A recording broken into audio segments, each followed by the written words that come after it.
दोस्तों बहुत बहुत स्वागत है आपका मेरे YouTube channel Asif theta wellness and fitness पर। और मैं आपका दोस्त and wellness and fitness coach. और आज मैं एक पॉइंट के ऊपर बात करने आया हूं जो कि एक बहुत बड़ी कंट्रोवर्सी बन चुकी है, बाबा रामदेव वर्सेस आईएमए। और एक्चुअल में ये आयुर्वेद वर्सेस एलोपैथी है। तो हम भी एक हेल्थ एंड फिटनेस से जुड़े हुए हैं, वेलनेस एंड फिटनेस कोच हैं, कितनी जानकारी रखते हैं क्या है, तो हम वही अपना रिव्यूज़ रखना चाहते हैं। ना हम बाबा रामदेव को 100% समर्थन दे रहे हैं, ना ही आईएमए को समर्थन दे रहे हैं। हम सिर्फ आपको इतना बताएंगे इस वीडियो के अंदर कि आयुर्वेद कहाँ तक कितना उपयोगी है और एलोपैथी कितना उपयोगी है हमारे लिए, और इनकी उपयोगिता कहाँ तक जाती है, और इसके सही और गलत होने का फैसला जो है वो आप करेंगे। तो आइए चलते हैं, आगे बढ़ते हैं इसमें।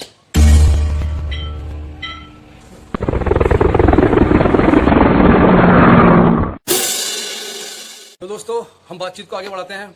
जहाँ तक आयुर्वेद की बात है तो आयुर्वेद का और बाबा रामदेव का मेरी नज़र में कोई दूर दूर तक ताल्लुक नहीं नज़र आता है, क्योंकि जिस आयुर्वेद को प्रमोट करते हैं उसको सिर्फ उन्होंने कॉमर्शियल यूज़ किया है, उससे पैसा कमाने की कोशिश की है, उससे बिजनेस बनाया है।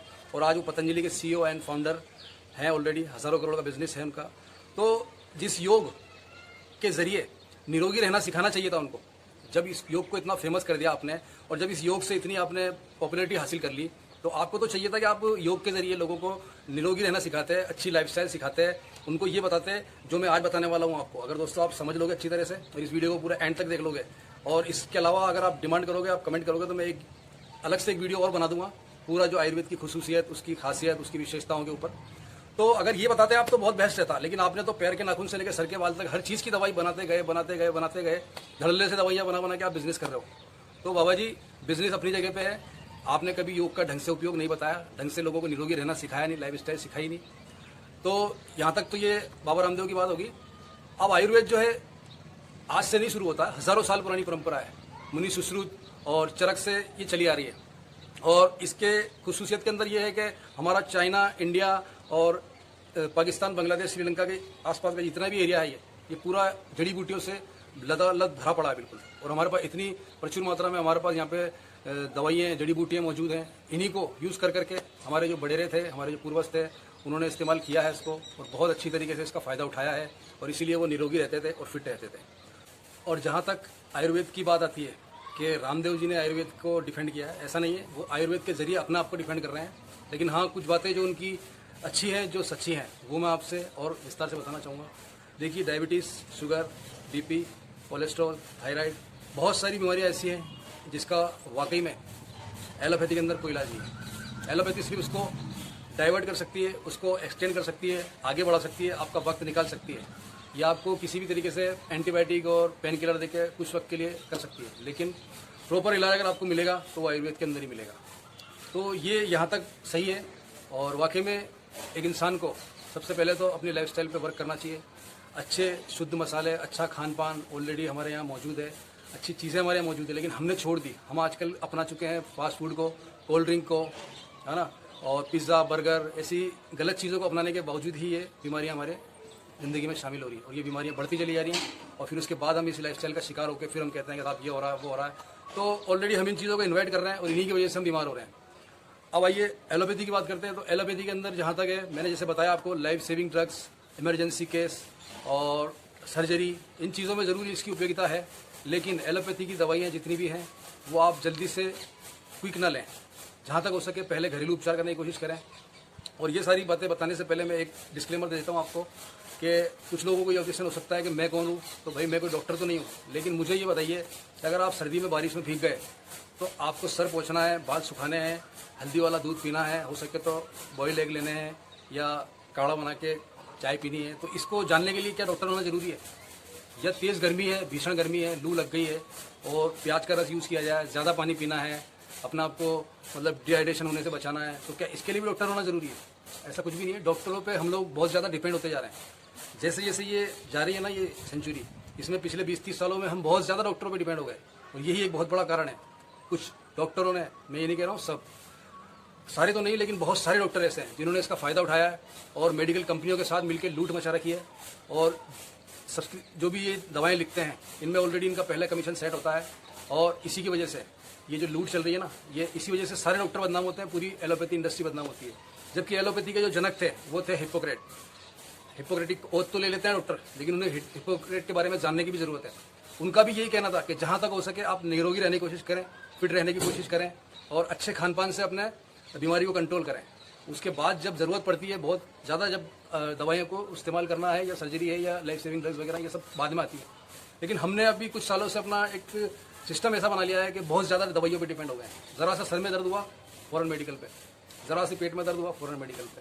अरे भाई घरेलू उपचार हैं, ऑलरेडी हमारे पास एक धरोहर मौजूद है। हमारी संस्कृति देखिए, हमारे आज पुराने बुजुर्गों को याद कीजिए कि कितनी लंबी ज़िंदगी जीते थे बिना किसी दवाई के और अच्छे फिट रहते थे। हमसे ज़्यादा अच्छे फिट रहते थे वो और हमसे ज़्यादा लंबी उम्र उन्होंने पाई है। 80 साल, 90 साल, 100 साल की उनकी उम्र होती थी, क्योंकि अच्छा खान पान रखते थे और दवाइयों से दूर रहते थे। अब ये जो मैं बताने जा रहा हूँ, एलोपैथी दवाइयाँ करती क्या है। एलोपैथी दवाई जब कोई सी भी आप सर दर्द की लो, चाहे बीपी की, शुगर की, लीवर की, किडनी की, किसी की भी आप दवाई अगर लॉन्ग टाइम तक, लंबे समय तक अगर आप लेते हैं तो वो आपके शरीर को अंदर ही अंदर खोखला बना देती है और अपने शरीर को आपको घातक बहुत साबित होती है। वो शरीर के लिए इंटरनली वो डैमेज कर रही है। और एलोपैथी के अंदर ज़्यादातर ये है कि एंटीबायोटिक ड्रग्स और जो पेन किलर्स हैं यही यूज़ होती है और ये लंबे समय के लिए बहुत घातक है। ये सिर्फ आप इन केस ऑफ इमरजेंसी में यूज़ करें, ज़्यादा इनके ऊपर डिपेंड ना हो। ये एक बहुत ज़रूरी और समझने वाली बात है। और जहाँ तक एलोपैथिक डॉक्टर हैं तो सारे तो नहीं, लेकिन बहुत सारे डॉक्टर इस तरह से हो गए हैं, तो उनसे भी अपील करना चाहूँगा ज़रा इंसानियत अपनाएं और इंसानियत के हिसाब से चलें। ना तो आपको यहाँ मेडिकल में ये सिखाया जाता है, ना आपकी हिपोक्रेटिक जो पढ़ाई हुई थी ना उसमें सिखाया गया था, मगर आपने क्या किया, एक खेल बना लिया। और आईएमए की जहाँ तक बात करूँ तो आईएमए आज टूथपेस्ट को रिकमेंड कर रहा है और कुछ खाने उनको रिकमेंड कर रहा है, कुछ हॉर्लिक्स और कॉम्प्लान है उनको रिकमेंड कर रहा है। तो यार शर्म आनी चाहिए। इस तरह इसलिए बनाया था कि आईएमए, इंडियन मेडिकल इंस्टीट्यूट, ये बिल्कुल गलत है। आप जहाँ तक हो सके अपनी ईमानदारी से पूरा काम करें। तो ये थी एलोपैथी और आयुर्वेद के बारे में जो भी हमें समझ है उस हिसाब से हमने टिप्पणी की, अपना रिव्यू दिया। और आपको मैंने दोबारा से फिर एक बार बता देता हूँ, आयुर्वेद जो है हमेशा के लिए, लॉन्ग टाइम के लिए आपके लिए उपयोगी है और आपको फ़ायदा देगी, नुकसान नहीं करेगी, कोई साइड इफेक्ट नहीं होंगे। और उसके अलावा निरोगी रहना, अच्छा खान पान रखना और अच्छे खान पान के साथ फिट रहना, ये सबसे बेस्ट ऑप्शन है। और एलोपैथिक दवाइयाँ जो हैं लाइफ सेविंग ड्रग्स के तौर पे काम आती हैं और इमरजेंसी में और सिजेरिएशन में, ये सर्जरी वगैरह में, इन चीज़ों में हमको डिपेंड होना ही पड़ेगा। तो दोनों को ही हम नकार नहीं सकते हैं, लेकिन दोनों के अंदर ही जो है कि क्या बोलते हैं कि भेड़ के रूप में भेड़िए घुस चुके हैं। कुछ आयुर्वेद के अंदर भी ऐसे लोग हैं जो सिर्फ अपना पैसा कमा रहे हैं, अपना पैसे के ऊपर ही उनका ध्यान है, अपना फ़ायदा देख रहे हैं। वो लोगों को ये नहीं सिखाते हैं। आज एलोपैथिक डॉक्टर ये क्यों नहीं कहते कभी किसी को कि आप अच्छी लाइफस्टाइल रखो साहब, घूमने जाया करो, टहलने जाया करो, क्या खाते हो, क्या पीते हो, इस चीज़ का कुछ भी नहीं। वो तो आया बैठते ही कलम चल जाती है उनकी कि ये दवाई, इस दवाई से उनको कमीशन मिलने वाला है। और इनकी बहुत सारी अंदर की लूपहोल्स भी हैं मेरे पास, बहुत सारी इनके अंदर की जो चीज़ें हैं वो भी अगर कभी ज़रूरत हुई या अगर आप कमेंट में लिख के देंगे, अगर चाहेंगे तो मैं उसके ऊपर भी एक वीडियो बना दूंगा। तो ये आईएमए और रामदेव बाबा के बीच में जो विवाद चल रहा है उसके ऊपर थी मेरी क्लेरिफिकेशन, कि बहुत सारे लोगों ने मुझसे कहा था इस वीडियो बनाने के लिए। तो उम्मीद करता हूँ आपके कुछ ना कुछ समझ में ज़रूर आया होगा आयुर्वेद की क्या उपयोगिता है और एलोपैथी की क्या है। हालांकि नकारा दोनों को नहीं जा सकता था, लेकिन एक बहुत लंबा अरसा हमारी ज़िंदगी गुजरी है एलोपैथी के बिना, इस चीज़ को समझना ज़रूरी है। और आज भी हम रह सकते हैं, लेकिन सरकमस्टेंस और हालात और हमारा जो खान पान और हमारा जो स्ट्रक्चर और सिस्टम इतना ख़राब हो चुका है कि उसमें कहीं ना कहीं हमें अचानक ज़रूरत पड़ सकती है, इमरजेंसी में वही काम आती है। और लाइफ सेविंग ड्रग्स के अंदर इसमें बहुत ज़्यादा हमारे पास अवसर हैं, बहुत सारे मौके हैं। तो इसलिए ये एक बहुत अहम और ज़रूरी चीज़ हो चुकी है आज के लिए। उम्मीद करता हूँ आपको वीडियो पसंद आया होगा और आप भी इसको लाइक करिएगा, सब्सक्राइब करिएगा मेरे चैनल को भी। इस पर और भी आपको इसी तरह की जानकारी मिलती रहेगी। Thank you very much.